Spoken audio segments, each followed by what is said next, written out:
금년 새해 여러분이 내 삶과 내 가정과 내 기업에 좋은 일들이 생겨날 것을 희망하면서 힘있게 출발하신 줄 압니다. 어떻게 해야만 좋은 날들이 찾아올 것인가? 어느 대도시에 살긴 한 평신도가 중도시에 주일날 예배를 보려고 예배당을 찾아 나섰습니다. 마침 경찰관이 있어서 제가 오늘 가서 예배 볼 교회를 좀 가르쳐 주세요 하니까 예, 알겠습니다. 이 경찰관은 친절하게 좋은 교회를 소개해 주었습니다. 그 예배당을 향해 가다가 이 평신도가 다시 돌아와서 이 경찰관에게 물었습니다. 왜 이 교회를 나에게 소개해 주었습니까? 그렇게 물으니까 이 경찰관 하는 말이 저는 불신자입니다. 그런데 주일 예배를 드리고 나오는 사람들의 얼굴을 보니까 이 교회에서 예배 드리고 나온 사람들의 얼굴에 기쁨이 충만하고 희색이 만만하고 아주 평화스러워 보입니다. 그래서 저는 이 교회가 아주 좋은 교회인 줄 알고 당신에게 소개했습니다. 하나의 불신자 경찰관의 눈에 비친 교회는 기쁨이 충만하고 소망이 넘치는 신도를 가리켜서 좋은 교회라고 생각을 했다고 하는 것입니다. 사실입니다. 우리 기독교는 기뻐하는 종교입니다. 기쁨의 종교입니다. 그래서 사도 바울은 예수님께 나아가는 사람마다 항상 기뻐하라 명령형을 얘기했습니다. 바로 성도들의 특징은 기쁨이었다. 여러분, 미국 사람들이 인사 가운데 Have a good time, 좋은 시간을 가지십시오, 좋은 날을 가지십시오, 비가 오나 눈이 오나 Good morning, good morning, 좋은 아침이라, 좋은 날이라고 서로 인사를 합니다. 오늘 빌립보서는 기쁨을 강조하는 서신이라 그렇게 성서학자들이 얘기를 합니다. 실상은 이 빌립보 교회에 보낸 편지는 사도 바울이 옥중에서 써보낸 부자 요한 가운데 써보내는 편지 가운데 기쁨이라는 말이 많이 들어있습니다. 제가 그래서 이 설교를 준비하면서 이 빌립보서에 기쁨이라는 말이 얼마나 들어있냐고 세어보니까 15번이나 기뻐하라, 기쁨이라는 말이 기록되어 있습니다. 그 중에 오늘 본문에 읽은 성경 말씀에 4번이나 기뻐하라, 함께 기뻐하라, 5번이나 기록되어 있습니다. 저는 이렇게 생각합니다. 기뻐하는 성도들에게 좋은 날이 찾아온다. 성경적으로 보면 그게 맞습니다.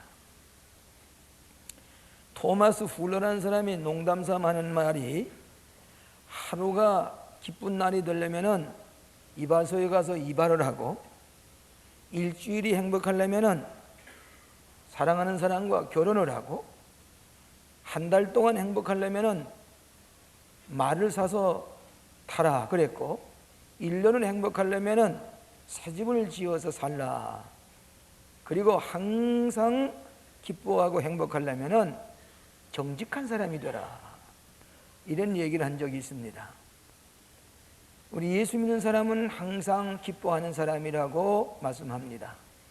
또 기뻐하는 성도들은 좋은 일들이 생기고 좋은 날들이 찾아오게 마련입니다. 시편 37편 4절에 여호와를 기뻐하라, 저가 내 마음의 소원을 이루리라. 여호와를 기뻐하면 내 마음의 소원이 이루어진다 그랬고, 느헤미야 8장 10절에 보면 여호와를 기뻐하라, 여호와를 기뻐하는 것이 너희의 힘이니라 그렇게 얘기를 했습니다. 오늘 어떻게 해야 우리의 마음에 기쁨이 충만하고 좋은 날들이 찾아올 것인가? 4가지로 나누어서 본문에 의해서 생각하려고 합니다. 첫째로는 항상 복종하는 성도가, 항상 기뻐하는 성도가 되는 것입니다. 여기 12절의 말씀 보니까 항상 복종하여 두렵고 떨림으로 너의 구원을 이루라 그랬습니다. 하나님의 말씀에 항상 복종하는 사람이 항상 기뻐하는 사람이 되고 구원의 기쁨을 누리고 마음의 행복을 누리게 되는 것입니다. 우리들의 마음에 기쁨이 없는 것은 하나님의 말씀에 불순종하기 때문입니다. 창세기 1장에 보면 에덴 동산에 행복하고 기쁜 동산을 만들어서 하나님께서 다 창조하고 난 다음에 마지막에 뭐라고 썼는 거니? 지으신 모든 것을 보시니 심히 좋았더라. Very good. 좋았더라 그랬습니다. 근데 3장에 가서는 인간이 하나님의 명령을 불순종하고 마귀와 사탄의 유혹에 넘어갔을 때에 거기 기쁨이 사라지고 저주와 고통과 슬픔과 질병이 찾아오게 되는 것입니다. 여러분, 기쁨을 돈으로만 살 수 있다면 좋겠는데 이 기쁨이라고 하는 것은 돈으로 살 수가 없습니다. 부자 늘 기뻐하지 못합니다. 유명하게 된 사람, 권세가 있는 사람, 기쁨이 찾아오질 않습니다. 도리어 불안해하고 도리어 원망스러워하고 도리어 짜증스러워하는 기쁨을 상실한 사람들을 보게 됩니다. 성경의 말씀대로 보면 항상 순종하는 사람, 교회가 가르치는 말씀에 순종하는 사람, 남이 알지 못하는 기쁨과 평안을 얻게 되고 이 교회를 찾아오고 싶은 마음이 넘치게 되고 예배당만 봐도 마음의 기쁨이 먼저 찾아오게 됩니다. 성지순례를 할 때에 안식일이 되었습니다. 토요일이 됐는데 그 예루살렘에는 자동차가 한 대도 다니지 않습니다. 관광버스만 다니는데 앞을 보니까 회당으로 가는 유대교인들이 까만 옷을 입고 까만 모자를 쓰고 그래서 그 유대교 회당으로 가는데 어린아기들의 손을 잡고 갑니다. 어린아기들도 까만 옷을 입었습니다. 까만 모자를 썼습니다. 얼굴이 하얀 이 이스라엘 사람들이 그 예배당으로 가면서 회당으로 가면서 춤을 추면서 그렇게 아버지의 손을 잡고 그렇게 기뻐하면서 가는 그 어린이들과 유대교인들을 보면서 우리 개신교회들도 저렇게 기뻐하면서 교회 찾아가야 할 텐데 오늘 어린아이가 아버지의 손을 붙잡고 갈 때 항상 기쁜 것처럼 만족하는 것처럼 오늘 하나님께 말씀을 듣고 순종하는 사람은 늘 마음에 기쁨이 있고 만족한 삶을 살게 되는 것입니다. 여러분, 중고등학교 때나 선생님께서 숙제를 내주지요. 또 예습을 하라고 얘기를 해 주시는데 그때에 선생님의 말씀대로 숙제를 하거나 그러게 또 예비 공부를 하고 순종하게 되면 그 다음 시간에 가서 선생님 낯을 보고 아주 좀 지적해 주시면 좋겠다고 기뻐서 그렇게 즐거운 교실이 됩니다. 강시간이 됩니다. 그러나 선생님의 말씀에 불순종하고 보면은 앞에 있는 학생의 얼굴을 가리우고 선생님이 볼까 불안한 시간을 보냅니다. 왜? 순종하지 않았기 때문에. 마찬가지로 우리가 예수를 믿으면 예수님 말씀에 항상 복종하고 순종할 때에 기도하라고 할 때 기도하고 성경 말씀 읽을 때 읽고 예배의 정성을 참여하고 11절 들여서 하나님의 사업에 동참하고 교회를 봉사하고 이렇게 늘 복종하는 생활할 때는 교회 나오기가 기쁘고 즐겁고 감사합니다. 행복은 어떤 보상으로 얻어지는 것이 아니라 명예로운 노력을 통해서 얻어진다, 그런 말이 있습니다. 항상 복종하는 성도들에게 구원의 선물 주실 뿐만 아니라 가장 좋은 날들을 우리에게 찾아오도록 허락하시고 기쁨이 계속되도록 해 주시는 것을 믿으시기를 바랍니다. 여러분, 탕자가 아버지의 재산을 다 가지고서 아버지의 권고를 뿌리치고 도망을 갔습니다. 좋은 날이 생길 줄 알았는데 아버지의 사랑의 품을 떠나서 아무리 자기가 계획을 한다고 할지라도 결국에 가서는 완전히 실패하고 돼지우리 속에 들어갔습니다. 거지가 됐습니다. 불순종에서부터 나온 것입니다. 그러나 이 탕자가 아버지의 품으로 돌아가자고 생각하고 순종의 길을 따르기를 향해서 가게 될 때에 아버지께 찾아가서 복종하는 마음을 가지고 순종하는 마음으로 회개할 때에 새 옷을 갈아입히고 가락지를 끼우고 아들로서 순종아들 될 때에 좋은 일들과 좋은 날들을 준비해 놓고 계시는 것과 마찬가지로 하나님의 말씀에 순종할 때에 여러분에게는 굿타임, 좋은 일들과 좋은 하나님의 계획이 여러분에게 기쁨으로 순종하며 나가는 사람에게 준비해 놓으신 것을 믿으시기를 바랍니다. 두 번째로는 그리스도 안에 소망을 둔 성도가 기뻐하는 성도가 됩니다. 그리스도 안에 소망을 두는 사람, 13절에 보면 너희 안에서 행하시는 하나님이시니 자기의 기쁘신 뜻을 위해 너희로 소원을 두고 행하게 하시나니라. 하나님께서는 여러분에게 기쁘신 뜻 안에서 마음속에 소망을 두고 행하게 하신다. 여러분, 하나님께 소망을 두는 사람은 늘 마음에 기쁨이 충만하고 의욕이 넘칩니다. 또 여러분의 소망하는 대로 이루어지도록 도우십니다.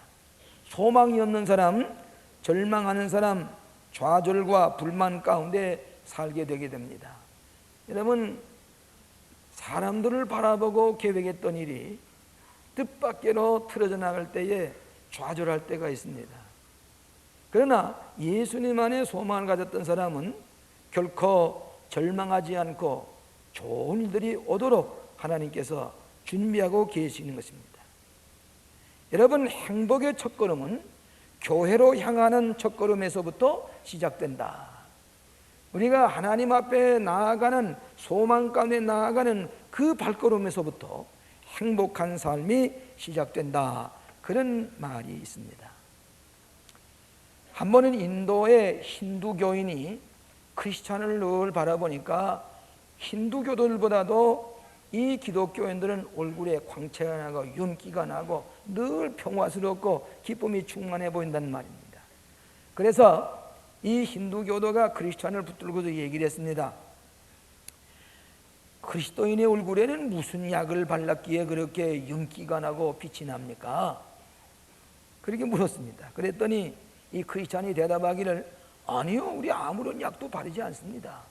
그런데 왜 힌두교도에 비해서 예수 믿는 사람 얼굴에 광채가 나고 그렇게 윤기가 나고 그렇게 풍요롭게 보입니까?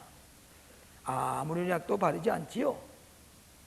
다만 그의 마음속에 예수 그리스도 안에는 소망을 가지게 될 때에 우리의 표정이 윤기가 있고 빛이 나고 아름답게 보이는 것뿐입니다. 여러분, 마음에 무슨 생각을 하느냐에 따라서 그의 표정이 나타납니다. 예수 그리스도 안에 소망을 가지고 나아가는 사람은 언제나 모든 사물을 보는 눈이 기쁨과 감사와 평화로 가득 차게 되는 것입니다. 마음에 소망이 없는 사람은 기쁨이 사라집니다. 얼굴에 불만과 원망이 가득 차게 되는 것입니다. 심리학자 윌리엄 말스톤이라는 사람이 3,000명을 조사해 봤습니다. 그래서 뭐라고 물었는 거니? 왜 살고 싶습니까? 왜 살고 있습니까? 그렇게 물었더니 94%가 지금 고난스럽고 어렵다고 할지라도 미래의 소망을 바라보고 삽니다. 좋은 날이 올 것이다. 좋은 일이 내게 찾아올 것이다. 그 소망을 바라보고 살기 때문에 오늘의 현실을 극복하고 이겨나갈 수가 있습니다. 그렇게 대답을 했다고 합니다. 인간은 희망을 먹고 사는 존재입니다. 인간을 가리켜서 호모 에스페란스라고 합니다. 에스페란스라는 말은 꿈을 가진 존재요 희망을 가진 존재라고 하는 말입니다. 임마누엘 칸트라고 하는 독일의 철학자가 기쁨이 있는 사람이 어떤 사람이냐 세 가지로 얘기를 했는데, 첫째는 어떤 사람인 거니? 무엇인가 하는 사람, something to do, 무엇인가 행하는 사람. 두 번째로는 누군가를 사랑하는 사람, someone to love, 사랑하는 사람. 세 번째로는 무엇을 소망하는 사람, something to hope for, 무엇인가 소망하는 사람이 기쁨 있는 사람이고 행복한 사람이다. 칸트가 그렇게 얘기했습니다. 오늘 하나님의 신실하신 약속의 말씀을 소망 가운데 믿고 기쁨이 넘쳐서 살아가는 사람은 그 소망대로 좋은 날과 좋은 일들이 여러분에게 찾아오게 될 줄로 믿습니다. 여러분이 한국전쟁의 영웅인 유엔군 사령관을 지난 더글라스 맥카도 원수를 여러분 잘 아실 겁니다. 그분의 묘가 놀폭이라고 하는 버지니아주에 있는데, 제가 한번 거기가 바로 해군 기지입니다. 제가 군목으로 쉴 때 한번 거기 찾아가 보니까 맥카도 사령관의 장 원수의 기령관을 크게 해놨습니다.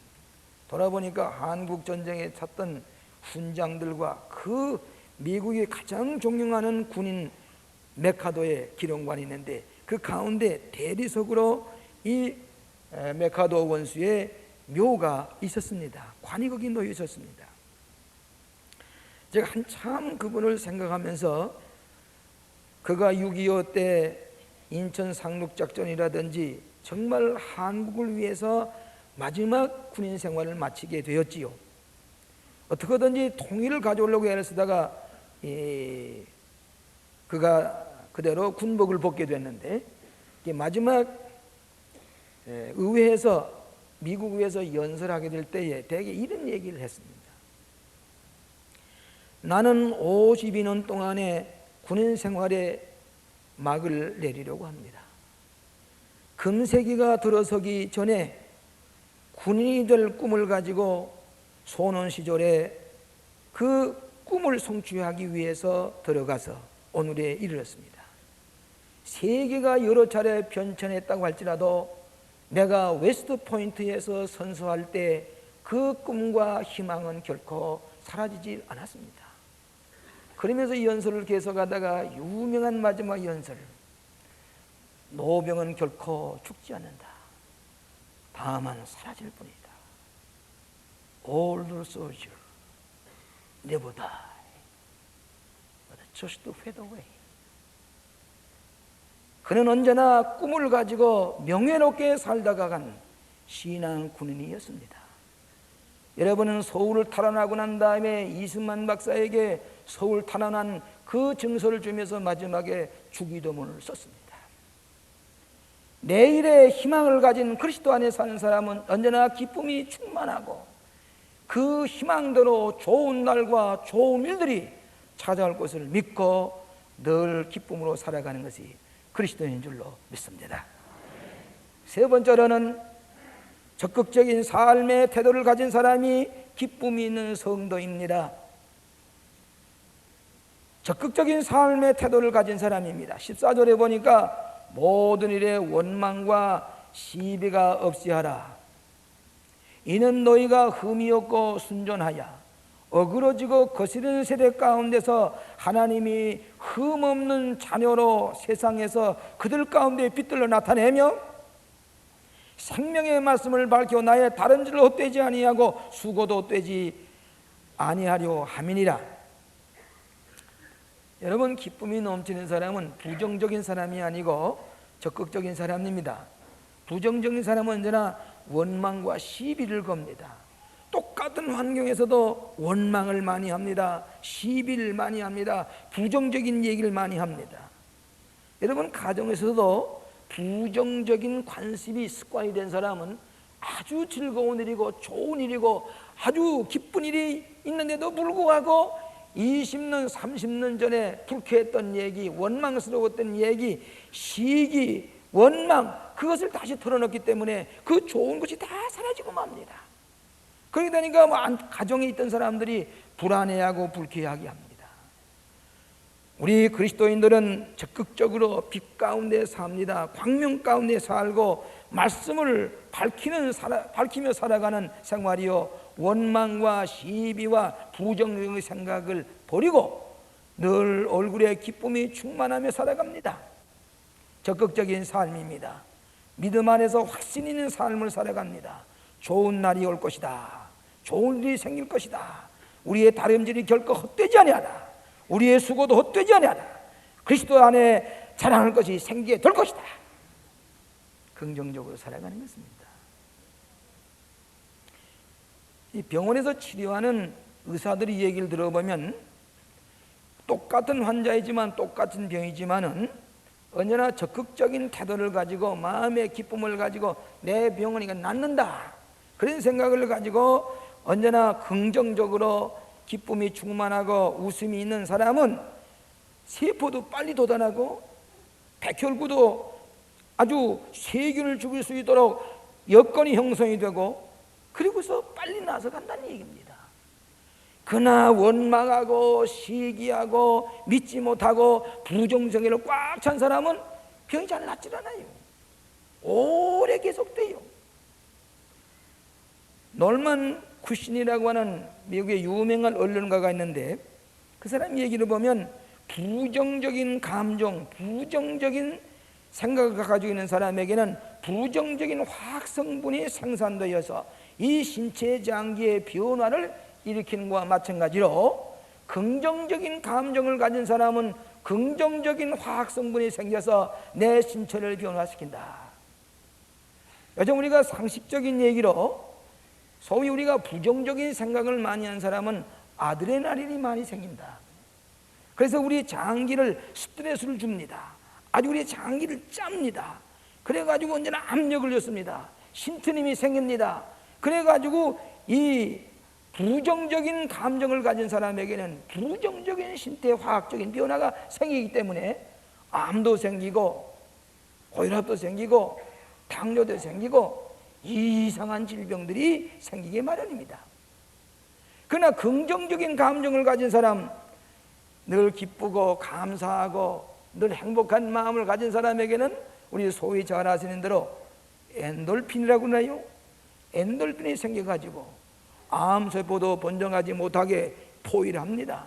질병이 생기면 가서 싸워서 이깁니다.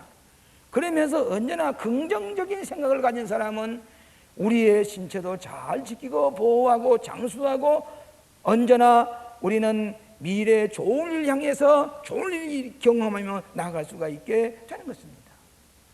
여러분 가만히 보면 가정에서도 직장에서도 교회에서도 부정적인 생각을 가진 사람에게는 창조적이 되지 못합니다. 파괴적이 되고 흔들리고 아무런 일을 제대로 할 수가 없는 것을 보게 됩니다. 여호와를 기뻐하라. 저가 내 마음의 소원을 이루리라. 여호와를 기뻐하라. 내게 힘이 되시나니라. 믿으시기 바랍니다. 이 설교를 들으면서도 아직도 눈을 뾰족하고 부정적인 생각하는 사람이 있어요. 그럴 필요가 없어요. 다 나에게 손실이 옵니다. 나에게 피해가 옵니다. 내 장기를 파괴시킵니다.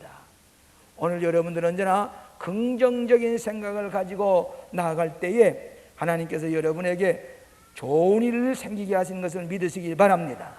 여러분의 문제는 일시적이고 기쁨은 영원합니다. 부정적인 생각을 가진 사람보다도 적극적인 생각을 가진 사람에게 열심히 생깁니다. 집중력이 생깁니다. 성실하게 일을 성취해 나가는 것을 믿으시기를 바랍니다. 마지막으로 기쁨을 서로 나눌 때에 더욱 기쁨이 넘치는 성도가 됩니다. 기쁨을 나누시는 사람이 되어야 됩니다. 여기 17절에 보니까 만일 너희의 믿음의 재물과 봉사 후에 내가 나를 관저로 들지라도 기뻐하고 너희 무리와 함께 기뻐하리니 이와 같이 너희도 기뻐하고 나와 함께 기뻐하라. 함께 기뻐하라, 함께 기뻐하라. 5번이나 기쁨이라는 말을 쓰고 있습니다. 여러분 교회에 나오는 것은 기쁨을 나눕니다. 이것이 성도의 교제입니다. 그래서 교회에 오게 되면 굿뉴스, 복음이란 말은 굿뉴스, 기쁜 소식을 듣고 기쁨을 나누는 교제가 교회입니다. 그것을 가정에 돌아가서 기쁨을 나눕니다. 직장에 가서 기쁨을 나눕니다. 여러분 하루 종일 직장에서 일하시다가 돌아오시는 남편이나 가족들을 볼 때 뭐 좀 굿뉴스가 없습니까? 좀 좋은 소식 없습니까? 있습니다. 그 소식을 나눌 때 그 가정이 그렇게 기쁘고 즐겁습니다. 또 여러분이 속교회에서나 선교회에서 기쁜 소식을 나눌 때 모두 다 기뻐합니다. 혼자서 기뻐하는 그 기쁨이 아니라 이것이 맥감줄로 기쁨이 불어나고 내 기쁨이 더 좋아집니다. 함께 기뻐하자. 함께 기쁨을 나누는 사람에게 이 기쁨은 기하급수로 늘어나게 되는 것입니다. 오늘 사랑하시는 여러분, 즐겁고 기쁜 가정이 풍요로운 가정이 됩니다. 좋은 일들이 기다리게 됩니다. 원망과 시기와 부정적인 생활은 꽉 차 있는 데는 좋은 일이 생길 수가 없습니다. 우선 문을 닫아버리기 때문입니다. 저희 집에 기쁜 소식이 하나 나누겠습니다. 저희 집에 기쁜 소식이 하나 있습니다. 좋은 일이 생겼습니다. 저 켄터키에 가서 공부한 우리 맏아들 김정성 목사 그 집에 거기 공부하면서도 이번에 저희 집에 며칠 전에 손녀가 탄생이 됐습니다. 따님이 탄생이 됐습니다. 그 아기를 낳자마자 켄터키에서 장로를 전화를 하는데, 아버지, 딸이야요. 이야, 좋구나. 기쁜 소식으로구나. 이제는 딸이 더 좋아. 이화대 학생이 생겼네. 그런데 우리가 그 순산할 뿐만 아니라 또 따님이 손녀가 또 생겼다고 할 때에 우리 그 호대는 좀 무뚝뚝해요. 좀 무뚝뚝한데 이 저번에 우리 호은이라고 손녀 난 데 가보니까 얼마나 이쁜지 매력이 철철철 흘러요. 그래서 그냥 우리 같이 지나는데 내 몸에서 엔돌핀이 자꾸 솟아나요. 그런데 조그만 어린이가 효도를 잘해요. 기쁨을 주는 건 효도가 아닌 거 아닙니까? 할아버지의 효도예요. 오늘 그 따님이 또 생겼어요. 얼마나 기쁜지. 며칠 동안을 그저 기뻐서 왜 내가 기쁜가? 우리 손녀가 또 하나 생겼지. 감사. 오늘 사랑하시는 여러분, 기쁨을 혼자 누리지 마시고 함께 기쁨을 나누시기를 바랍니다. 심리학자 콘이라는 사람이 자녀를 기쁘시게 하는, 자랑스럽게 자라게 하는 특징 4가지가 있는데, 첫째는 화목하는 가정이다. 화목해야 됩니다. 기쁨을 나누는 화목하는 가정이 되어야 됩니다. 두 번째로는 친절한 가정이 되어야 됩니다. 여러분, 우리가 남에게는 친절하면서도 내 가정 식구에게는 가장 불친절할 때가 있습니다. 친절하고 예절 바른 가정이 될 때에 기쁨이 충만한 가정이 됩니다. 남을 존귀히 여기고 남을 귀히 여기는 마음, 내 자식처럼 내 아내처럼 존귀한 게 어디 있습니까? 그 다음에 세 번째로는 교육적인 분위기의 가정이 되어야 됩니다. 어떤 때는 손자에게도 배울 때가 있습니다. 어떤 때는 자식들에게도 배울 게 있습니다. 자녀들이 부모에게 배우는 것처럼 부모들도 자식들에게 배울 게 있습니다. 서로 교육적인 분위기가 될 때에 긍정적인 가정이 됩니다. 네 번째로는 경제적으로 안정된 가정이 되어야 됩니다. 요즘은 경제적으로 불안하기 때문에 자녀들이 원망을 살 때가 많이 있습니다. 어저께 설교 준비하고 있는데 밤에 라디오를 들으니까 요즘 한창 10대에게 우상처럼 되어 있는 서태진인가요? 왜 서태진이 저리 우상화하느냐 하니까 공부하는 데 스트레스에 쌓여 있고 10대가 가지고 있는 고민을 부모도 알아주지 못하고 가정에도 치유보지 않는데 이 서태진이가 춤을 추게 되면 된다 그거예요. 우리를 안아주도 우리를 위로해주던 그 서태진 그 노래가 사라지게 될 때에 운다고 말이에요. 그래서 서태진의 신드롬이 생겼다고 그래요. 오늘 가정에서 저들에게 기쁨을 주지 못하니까 텔레비를 통해서 그걸 보고 그 사라질 때에 발광을 하고 이상한 문화가 생겨난 건 왜 그렇습니까?